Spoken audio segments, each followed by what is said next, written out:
തെലങ്കാനയിൽ ഒരു BRS MLA കൂടി കോൺഗ്രസിൽ ചേർന്നു. രാജേന്ദ്രനഗർ MLA പ്രകാശ് ഗൌഡയാണ് പാർട്ടി മാറിയത്.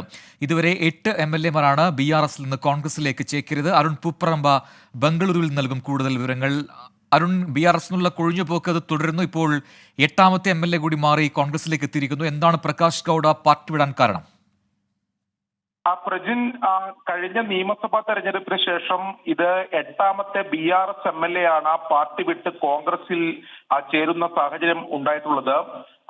ഈ കഴിഞ്ഞ ഒരു മാസത്തിനിടെ മാത്രം 3 MLA മാർ BRSൽ നിന്ന് കൂടുമാറി കോൺഗ്രസിൽ ചേർന്നിരുന്നു. ഇതിപ്പോൾ ഒടുവിൽ രാജേന്ദ്രനഗർ MLA ആയിട്ടുള്ള പ്രകാശ് ഗൌഡയാണ് BRS വിട്ട് കോൺഗ്രസിന്റെ അംഗത്വം സ്വീകരിച്ചത്. തെലങ്കാന മുഖ്യമന്ത്രി രേവന്ത് റെഡ്ഡിയുടെ സാന്നിധ്യത്തിൽ അദ്ദേഹത്തെ കോൺഗ്രസിലേക്ക് സ്വീകരിക്കുകയും ചെയ്തു. കഴിഞ്ഞ ലോക്സഭാ തെരഞ്ഞെടുപ്പിലും BRSന് വലിയ തിരിച്ചടിയാണ് സംസ്ഥാനത്തുണ്ടായത്. ഒരു സീറ്റ് പോലും അവർക്ക് നേടാൻ സാധിച്ചില്ല എന്ന് മാത്രമല്ല, അവരുടെ വോട്ട് വിഹിതം വലിയ രീതിയിൽ കുറയുന്ന സാഹചര്യമുണ്ടായി. പാർട്ടിയിൽ തന്നെ വലിയ പ്രശ്നങ്ങൾ നിലനിൽക്കുന്നു എന്നതാണ് നമ്മൾ മനസ്സിലാക്കുന്നത്.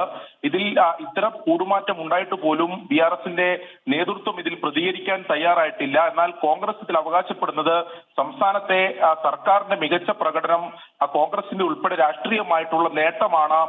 തുടർച്ചയായി ഇത്തരത്തിൽ BRS MLA മാർ കൂടുമാറി കോൺഗ്രസിൽ ചേക്കേറുന്നതിന്റെ കാരണമായി കോൺഗ്രസ് ചൂണ്ടിക്കാട്ടുന്നത്. എന്തായാലും അത്തരത്തിലുള്ള രാഷ്ട്രീയമായാണ് അവർ ചൂണ്ടിക്കാട്ടുകയും ചെയ്യുന്നത്. ഞാൻ നേരത്തെ സൂചിപ്പിച്ചതുപോലെ തന്നെ MLA മാർ മാത്രമല്ല, മറ്റ് സംസ്ഥാന തലങ്ങളിലെയും പ്രാദേശിക തലങ്ങളിലെയും നേതാക്കൾ പോലും BRS വിട്ട് തുടർച്ചയായി ഇത്തരത്തിൽ കോൺഗ്രസിൽ ചേരുന്ന സാഹചര്യമുണ്ട്. എന്തായാലും നിലവിൽ ഇപ്പോൾ ഒടുവിൽ ഇപ്പോൾ 8ാമത്തെ MLA കൂടുമാറിയിട്ട് പോലും BRSന്റെ നേതൃത്വം ഇതിൽ പ്രതികരിക്കാൻ തയ്യാറായിട്ടില്ല എന്നതാണ് ഏറ്റവും ശ്രദ്ധേയമായിട്ടുള്ള ഒരു കാര്യം. പ്രജിത്, ശരി. അരുൺ പൂപ്പറമ്പയാണ് ബംഗളൂരുവിൽ നിന്നും വിശദാംശങ്ങൾ നൽകിയത്.